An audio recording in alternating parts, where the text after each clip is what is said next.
You know her, you love her, Juliana Palermo.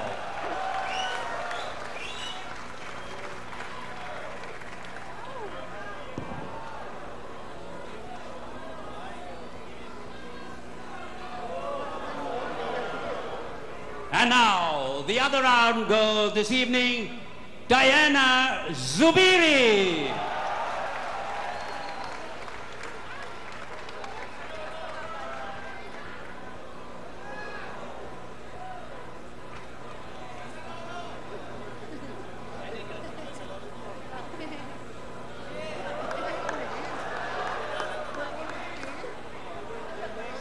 This fight would never have been possible.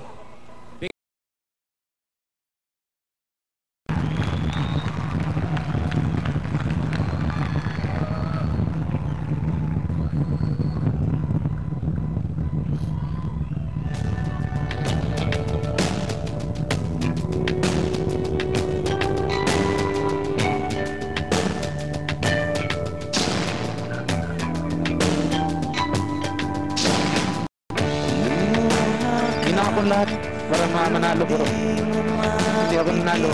Tumapla lang. 113, a three-way split. The bout is a draw.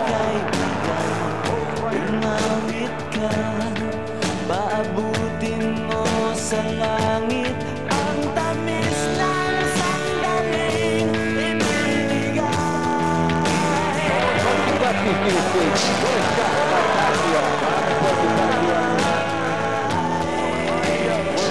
Bantamweight champion and the recognized Eagles featherweight champion of the world, Manny Diaz.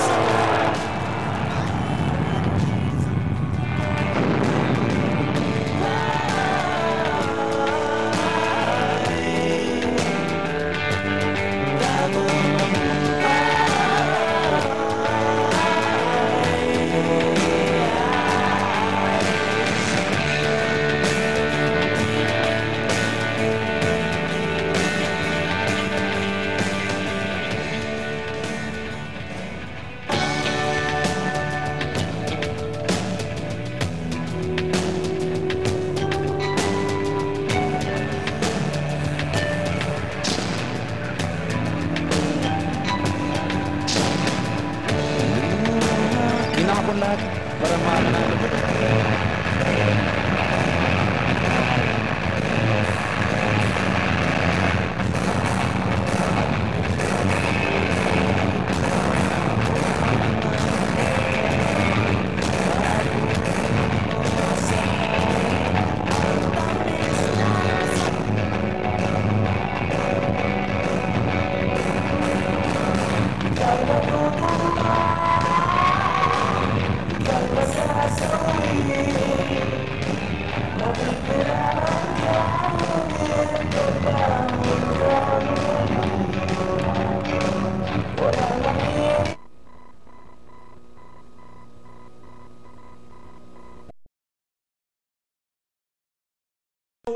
Title eliminator.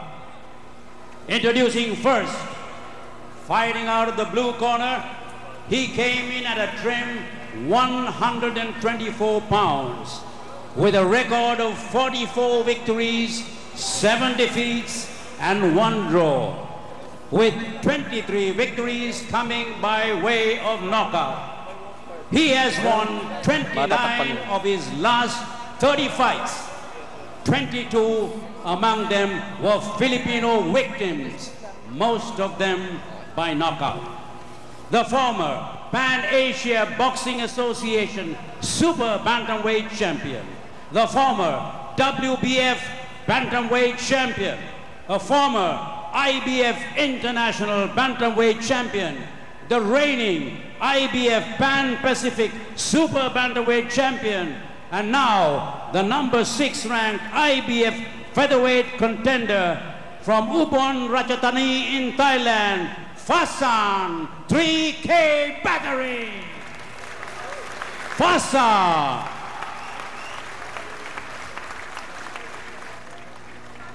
his opponent. Across the ring, fighting out the red corner, he came in at 125 pounds. Last November 15th, he annihilated the legendary Mexican Marco Antonio Barrera. On May, he bloodied and battered WBA IBF champion Juan Manuel Marquez, making him kiss the canvas 3 times. The former OPBF flyweight champion, the former WBC flyweight champion, the former WBC International Super Bantamweight champion, the former IBF Super Bantamweight champion, the Ring Magazine Featherweight Champion of the World, the People's Featherweight Champion of the World, ranked number 3 featherweight world contender by the IBF. From General Santos City in Mindanao, ladies and gentlemen, a hero of our time, the Philippines' national treasure, Merciless Manny Pacquiao.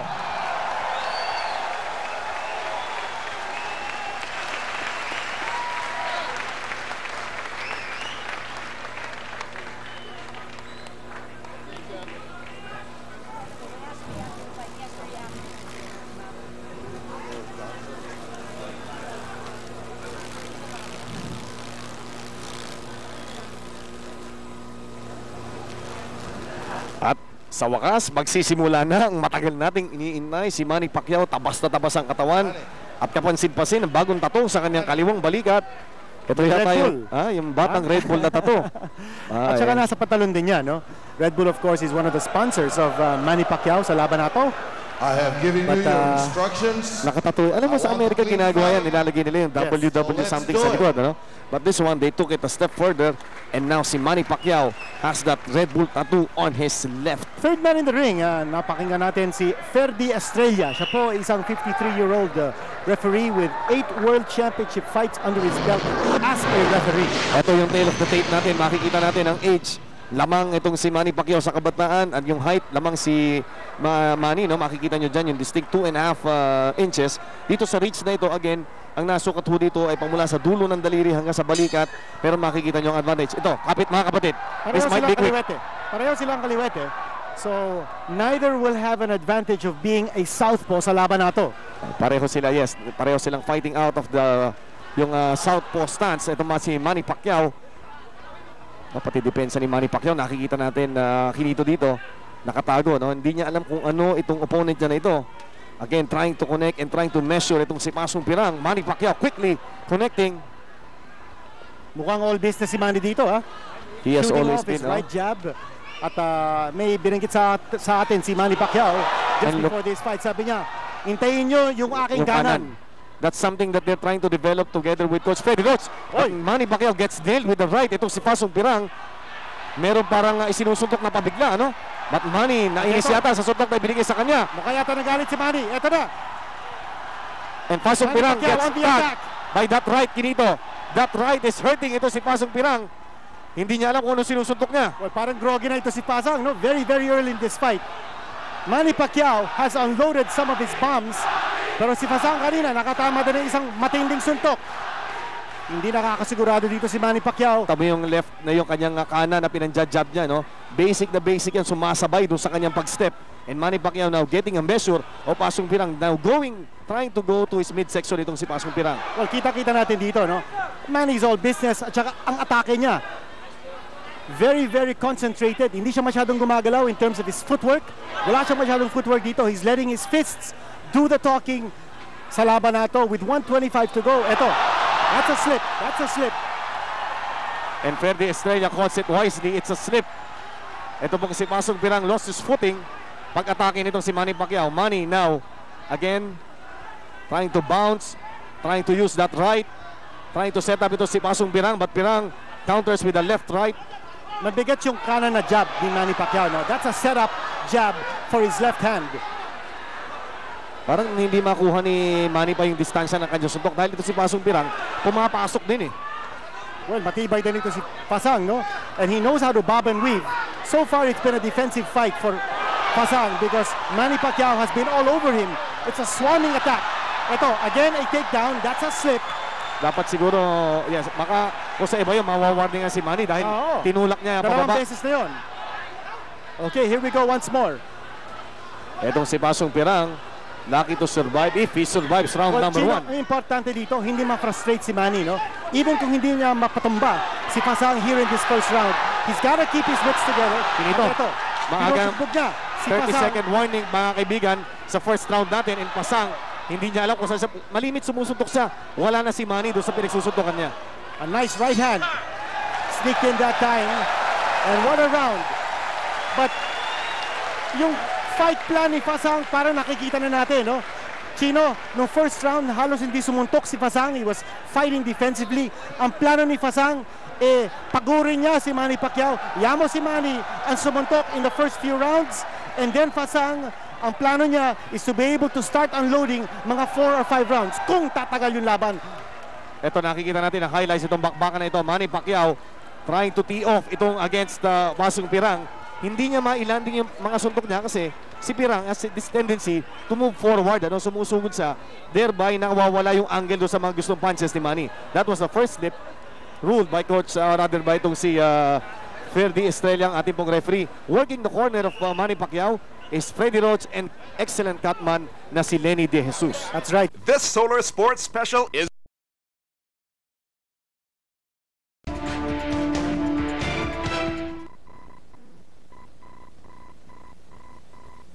few rounds, and then Pasang, ang plano niya is to be able to start unloading mga 4 or 5 rounds kung tatagal yung laban. Ito nakikita natin ang highlights itong bakbakan na ito. Manny Pacquiao trying to tee off itong against Pasong Pirang. Hindi niya mailanding yung mga suntok niya kasi si Pirang has this tendency to move forward, sumusugod siya, thereby nawawala yung angle doon sa mga gustong punches ni Manny. That was the first slip ruled by coach, rather by itong si Ferdy Estrella, ang ating pong referee. Working the corner of Manny Pacquiao is Freddy Roach and excellent cutman na si Lenny De Jesus. That's right. Si Lenny De Jesus is a Puerto Rican. Nanggaling siya from New York where he operates a gym, yung Juan Laporte Boxing Gym. He's been involved in boxing for 41 years Round as a number fighter 2. and as a trainer. Okay, ito na. Maganda rin ang depensa ni Pasang. A lot of those punches of Manny Pacquiao, especially yung right jab, landing on the gloves of Pasang. Ito si Pasang now also showing a jab. Tandaan nyo, sinabi ni nitong si Pasang, si 3K Battery, na meron siyang nakitang weakness ni Manny Pacquiao na isisikreto niya. Whatever that is, yan po ang iniintay natin. And Manny Pacquiao, again, trying to connect, pero hindi pa natin nakikita yung landing ng solid punch from Manny Pacquiao dito po sa ating first and second round. Well, Chino, that's because maganda ang depensa ni Pasang. Although tinatamaan siya rito, hindi masyadong solid, no? Because he's got both his hands up. Oh, sandali, that's a knockdown. That is a knockdown. Definitely knockdown yun. Tinamaan si Pasang. Sa noong tinamaan kinito. Alam mo, sa volume of punches, it's a barrage. Barrage. At nayanig po dito sa Taguig, ito po si Pasong 3K Battery, the first knockdown scored by Manny Pacquiao. Another knockdown might Sino? be coming soon. Parang basuka ito si Manny Pacquiao, no? Both fists churning, all guns blazing para kay Manny Pacquiao. Yan po kanan na yan, inihahanda pa rin niya para kay Marquez. And now, he's trying to test drive that right hand, which has connected again. And ito si Pasong Pirang, hindi na malaman kung saan pupunta. No answer. Pasang has no answer for Manny Pacquiao's aggressiveness. Saka hindi makagalaw, Oo. nahihilo siya, hindi niya malaman Sa kung dami paano ng suntok. susuntok. Sa dami ng suntok ni Manny Pacquiao. Yes. Maganda sa rin depensa niya, but he just is not able to fend off all those punches coming from Pacquiao. Grabing ginagawa ni Manny, talagang tinatrabaho niya yung kanan niya. Kinito, look at that, straight upper, now trying to jab with that right, leading with that right, and nailing him with that left. Yan po si Pasong Pirang.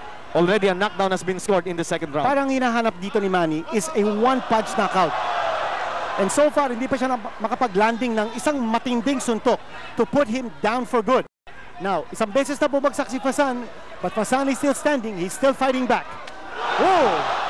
Leading with the right. Yan yung artillery ni Manny Pacquiao. And The Pasong arsenal. Pirang is in trouble. Kinito, this guy is in trouble. He's trying to back off. Paiwas-iwas na lang ito si Pasang. Manny Pacquiao is mauling Pasang 3K Battery. Short of toying around with this guy, going to the midsection and going upstairs again. Si Manny Pacquiao mixing it up.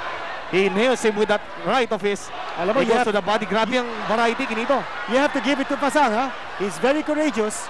Ito, lumalaban pa, no? Sa dami ng mga suntok na tinanggap niya from Manny Pacquiao. Manny Pacquiao again working out that right of his, trying with that right looping shot. They're trying to master yung right cross, Kinito. This is round number 2. Now, nakita din natin yung mga suntok ni Manny.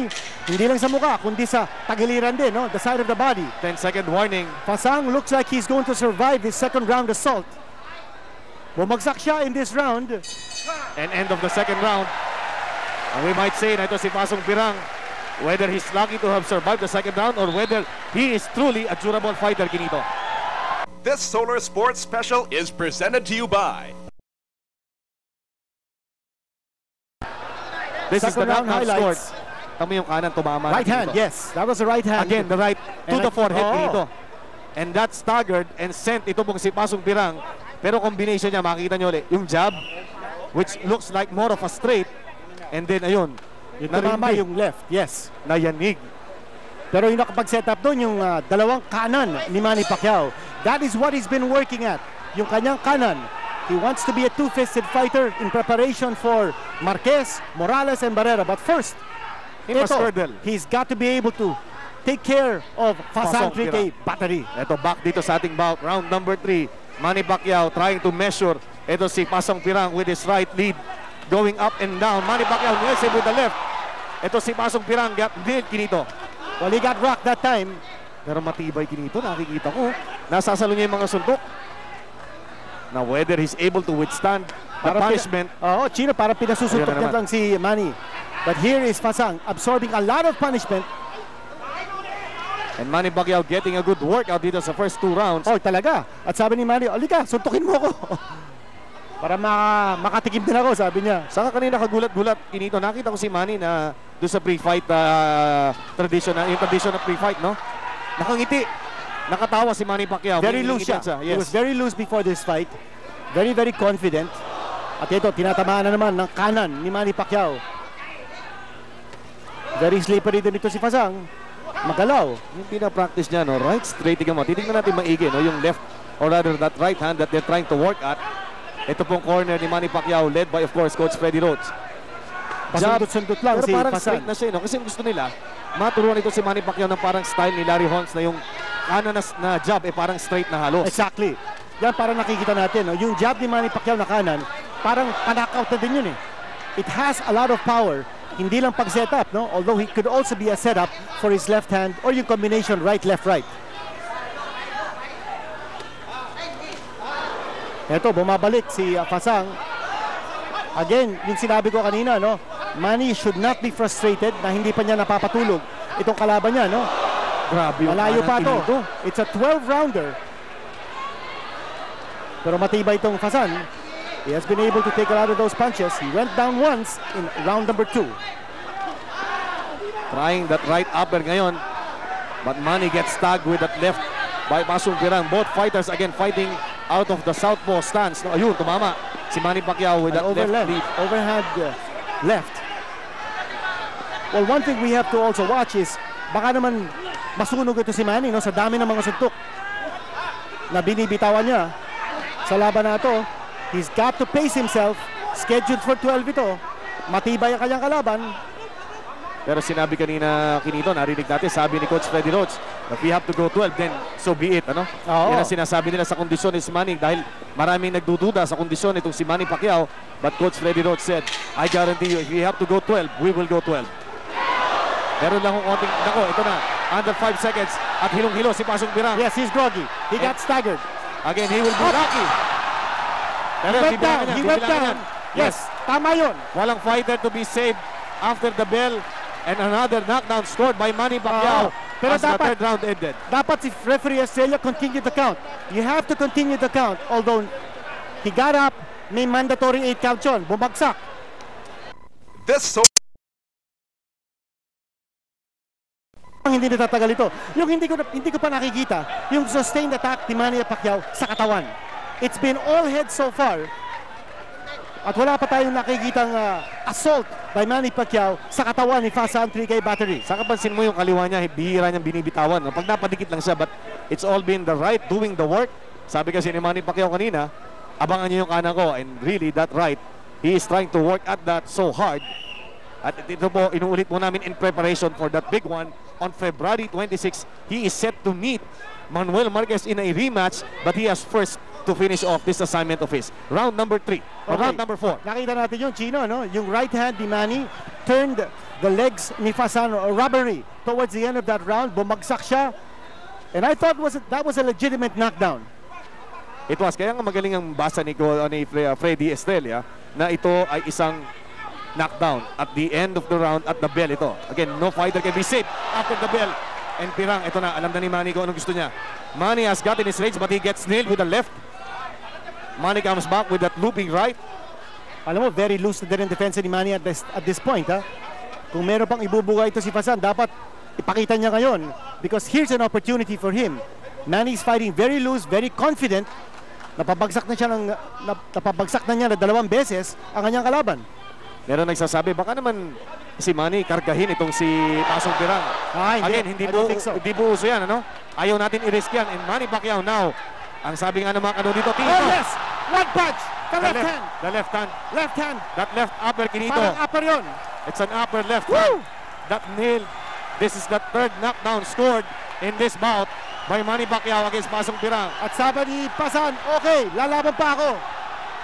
One punch brought down Fasan in this round. Ito na naman. Goodbye. And that's it. Kinito. It's over. It's over. Manny Pacquiao, sensational knockout. Win-workout lang yung kanan. Grabe. Ang kaliwa. Pumunta pa rin siya sa kaliwa niya. Anong kailangan hindi niya? malaman ni Fasan kung nasaan siya. Hindi niya malaman.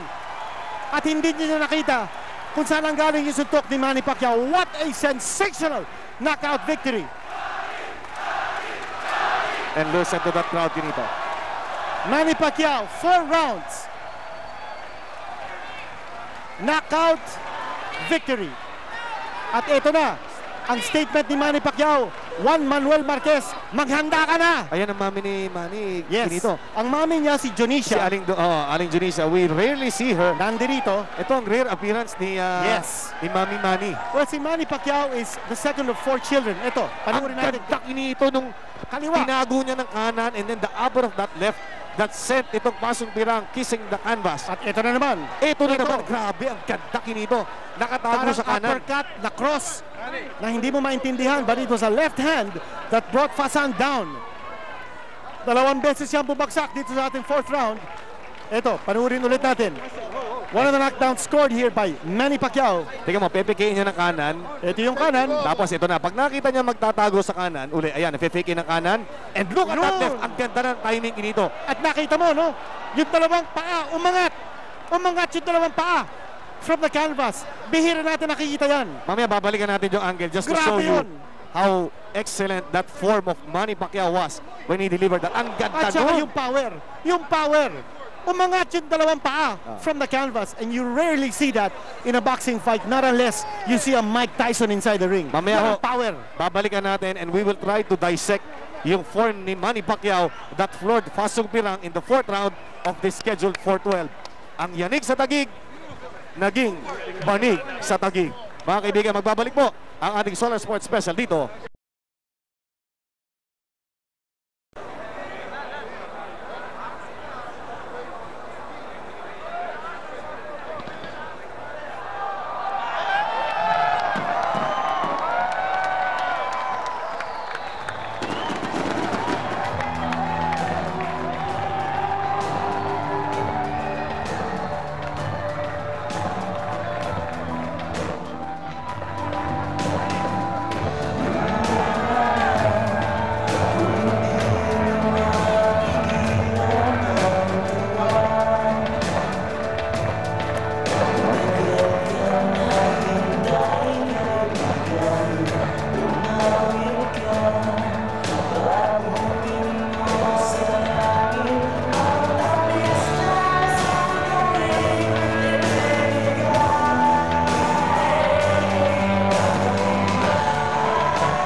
natin doon sa bagyong nagdaan. Itong mga ganitong victory, ito nagagalvanize ito yung pagiging Pilipino natin. Maraming nagsasabi, nagdududa sa ating pagka-Pilipino, pero pag nakikita mong isang tunay na Pilipino katulad ni Manny Pacquiao, napakasarap kinito. Look at that textbook form uppercut. His full weight was there. Nakikita yan sa kanya pong pagde-deliver niyan. Nagsimula sa paa, papunta sa bewang, papunta sa balikat, and not spell the difference ito sa laban. Yan, pag ninyo paano nyo ikakakyan, ha? Talagang hinanat ni Ayun, ang ganda ng Manny Pacquiao yung opening at yun, no, ito yung sinabi natin kanina, no, both feet out of the canvas. Saka pag bagsak pikit. At at bihirang-bihirang mangyari yan sa boxing, not unless talagang napakalakas na boxing. Huli ko nakita yon, tama ka kanina. Huli ko nakita yan ay sa laban ni Mike Tyson against Andrew Golota. Oo. Yung pinaangat niya itong si Golota. Meron din nangyari yung Joe Frazier at saka si George Foreman yata yun. Umangat din si Joe Frazier. So for the record, yan po ang kung May kabagalan siya, pero inaamin ko may kabagalan siya. Hindi naman natin pwedeng buhatin yung upuan niya. So, medyo may kabagalan siya, pero matapang, may lakas din. Okay, Manny, kanina, for the first time, ito, makikita mo yung una mong patama, no? Tapos yan, susunod mo, ito, nung tumama ka rito, alam mo na, darating na yung pagtatapos ito. Oo. Parang sabi ko, wala na. Alam mo na, no? Nung bumagsak ng isa, pero kanina, nung tinama mo sa noo ng kanan mo, narindi na rin eh. Nakontento ka na ba na tumama yung kanan mo, narindi mo siya doon sa kanan na yun? Tinama mo sa noo, nakita ko yung nabagsak eh. Nung bumagsak siya, nung hindi pa tinamaan yung talagang napakalakas, tinignan ko yung corner niya, sabi ko, ayaw na ba?